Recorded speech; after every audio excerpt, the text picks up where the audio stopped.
Hello, Simon here with all the Too Many Projects.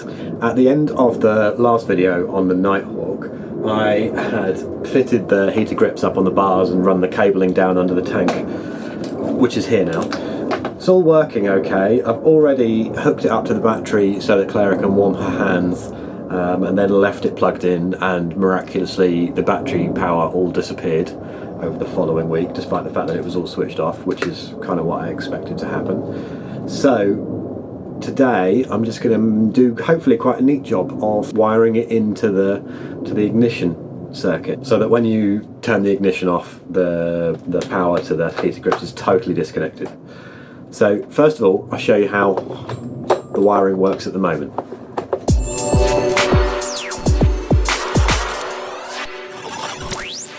So this is what we've got at the moment. This is the stuff we're trying to connect into the electrics. Got plenty of that. I've got a few friends who have told me they're very worried or not particularly interested in doing wiring. I've done quite a bit of 12-volt wiring for various reasons, and motorbikes, especially old ones like this, are so straightforward. There's a few principles you have to learn that are just going to end up killing your battery or setting you on fire, but other than that, it's not that complex. So the first thing we're going to do is disconnect the battery, alright, because low voltage electrics have high current, which isn't going to electrocute you to death, but it might set some stuff on fire. The main complicated bit is this unit here that we took apart in the last couple of episodes ago. Is a combined solenoid and main fuse system. The battery down here is linked directly into this starter solenoid and main fuse combination there. When you're pressing the starter button, you're linking these two large contacts. So this is permanently attached to the positive terminal on the battery, and this goes directly to the starter motor. If I unplug that, what you've got here is a major fuse. So this fuse takes the power directly from that terminal that's linked directly to the battery. It goes through the major fuse just in case there's any shorts that could start that fire. And then over here we've got two terminals. When linked, will close a relay to get you started, and then two terminals. One comes from the alternator to charge the battery, and one goes up to the ignition switch to provide power for the rest of the bike. So we're not going to mess with any of the major fuse or the starter system. We are going to take a battery feed off there. So the power from here goes up to the ignition switch, and when you switch the ignition switch on, it passes back down this loom and it comes into this fuse box via this black cable here. I don't know how clearly you can see on camera, but that which is only powered up when the ignition switch is turned on is bridged across these two connections here, which power this side of each fuse. And then these two brown wires, one with a blue stripe and one with a red stripe, head off back to the rest of the bike. One of them for all the lighting and one of them for everything else. I mean, you know, that's your flasher unit, and that's really everything that's going on this bike, apart from the bunch of switches to redirect all that power into different places up at the top, which is a little more complicated. So this black cable here, critically, is a live feed that only is switched on when the ignition is switched on. It's because this cable is spec'd specifically for the quantity of power that's used by the bike at the moment, and adding heated grips and potentially a USB charger in the future, we'll come to that when we get up there, it's quite a lot of power draw. We don't want to be drawing a bunch of power through this cable that is spec'd for the existing setup of the bike. It's a bad idea. They're not going to get enough power, they're going to be unreliable. It might get so hot in the cable that it melts the insulation and ends up shorting out somewhere else. It's a bad idea. But what we can use this for is to trigger a relay. This one has 5, alright, just ignore the 5 for the minute if you would. It's got 4 connections that are really important and very similar on all relays. You have your battery input and your switched output, and then you have a pair of pins which are to trigger switching this circuit on. So if we take our live feed into the relay here, and make sure that this other side of the switch circuit is attached to ground, then whenever this ignition wire is switched on, it's going to switch this circuit on here between the outer two going this way. The reason we do this is because the little switch that turns the new circuit on uses an incredibly small amount of power. It's not going to ruin our lives and cause any major safety issues. And then what we'll do is we'll take a live feed from there onto the terminal 30 here on the relay, which will then give us an output here that we can use directly from the battery for some heated grips, definitely, maybe USB power of some kind. And the final part of this job is that it's important to keep everything safe, and so new circuit we've got, I'm going to take it off that feed so it's not going through the main fuse. So I'm going to put the smallest possible fuse I can on this circuit to make sure that if there's any issues it blows the fuse and doesn't start fire. And then it's important with the wiring to be neat, because the whole frame is the negative side of the battery essentially, and so to keep things neat we don't want any accidents to happen where we end up with a frayed cable hitting the bike and shorting it out. And so I found this rather neat little fuse box that has 3 fuses and a relay space, and so my intention is to remove this fuse box, turn this flashy unit upside down and mount it lower out the way of the air intake here, and fit this fuse box here.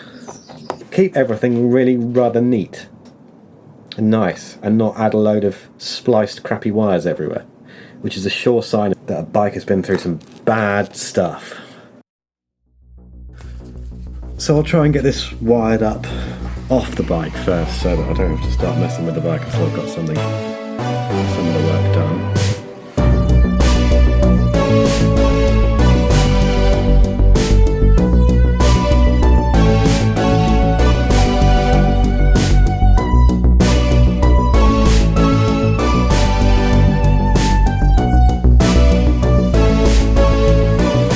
So this one will be the source directly from the battery, which will go through a fuse here and then go through the relay and off this one to power our new accessories.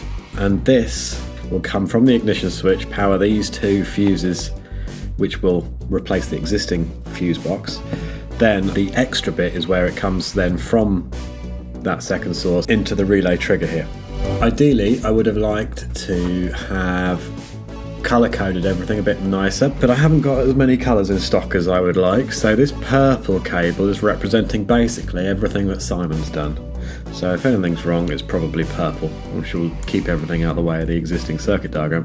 It's also 2mm cable, which has a 25 amp max, I think, which is much higher spec than we need. It's going to be very neat, I think. It'll all be hidden behind there. So I'm going to put one of these on here, and I'm going to piggyback another feed, 1 feed for each accessory, and then we're ready to go out to the bike.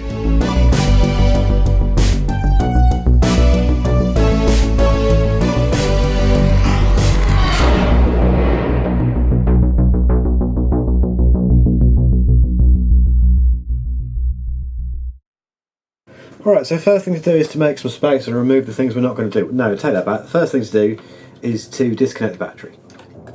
So the next thing to do is to remove this original fuse box. Fuse box is glorified, isn't it? But most of these things you're going to find they have little metal clips, like little fins that as the thing slides in, lock into something and can't pull out. And so if you can push something down from this side, you can fold it down and pull them out. So there'll be a way to get down here with this bunch of tiny metal things that I built. See, if I was designing it, I would put it down there.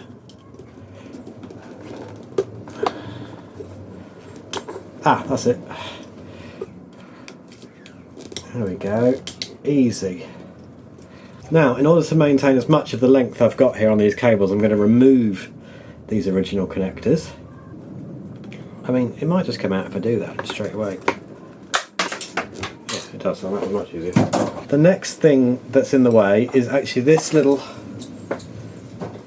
up stand here that holds the original fuse box in place.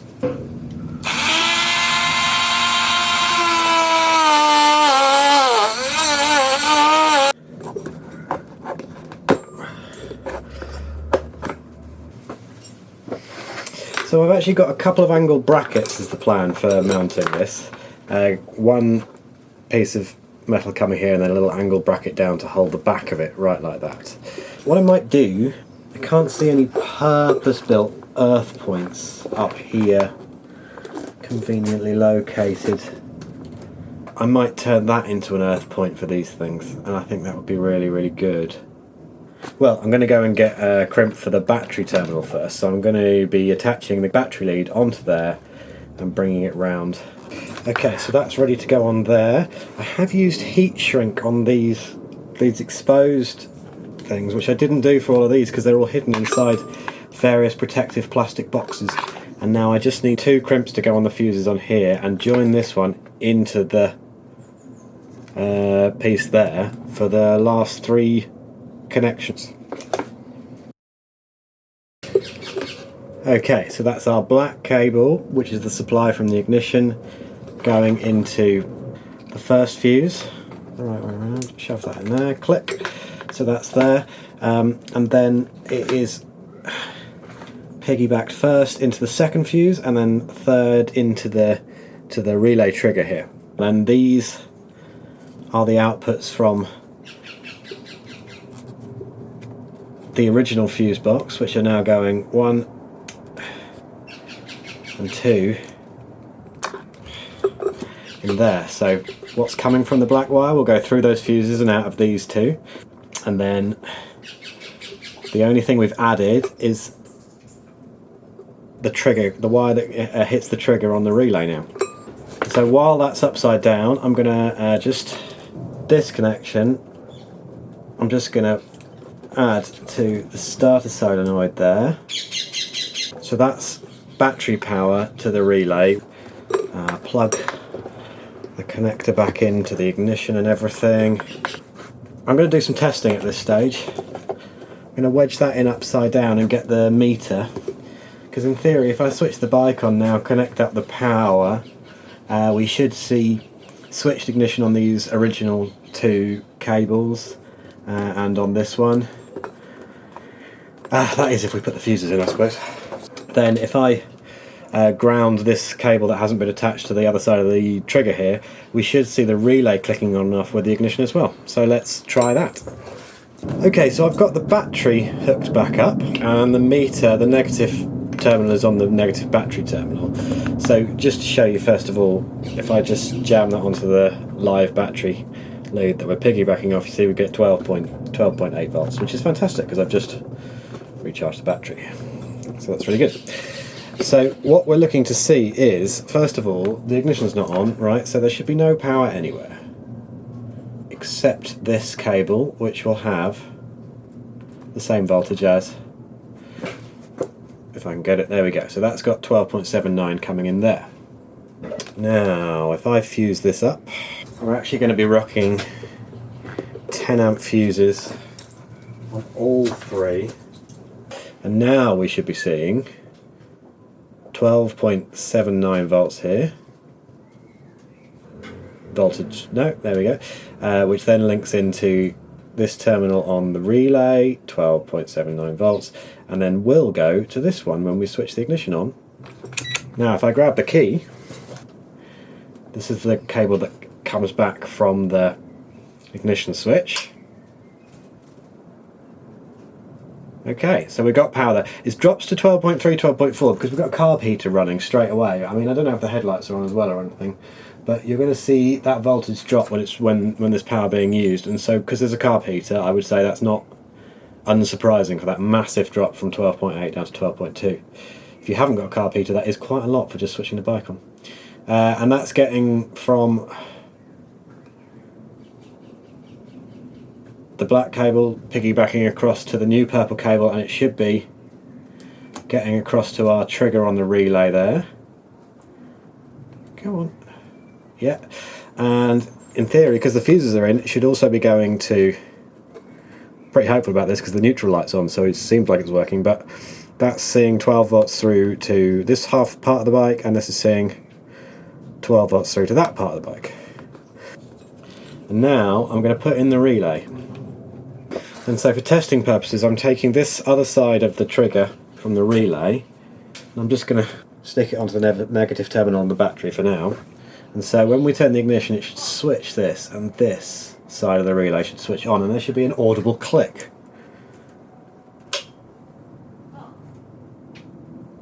That's a very quiet relay. I did not hear an audible click, but you could see that when I turn the ignition now. So this seems to be working fine. We'll continue with installing it, I think. Okay, and now, one day maybe I'll be one of those sorts of people who can do some proper fabrication or 3D printing or something, but what I've actually done is I've built a bracket with some nuts and bolts and bits of metal stuff, and that's actually going to go nice and tight in there. So now that cable goes to the relay, and this cable will be here to supply the new accessories. I'm going to blind and swear off camera while I try and get a nut under there. The flasher relay fits back on its original post, which wasn't very good, and remains not very good, but it's nice that it goes back where it belongs anyway. This is our heated grips, and we've got one wire going into a twin connector here because it's this other wire that I'll be able to use in future if I want to run a couple of cables up to the handlebars for a USB charger. And then these connectors are separated as well, so the positive goes in like this. Right, so with them connected up like that, now in theory everything's plugged in.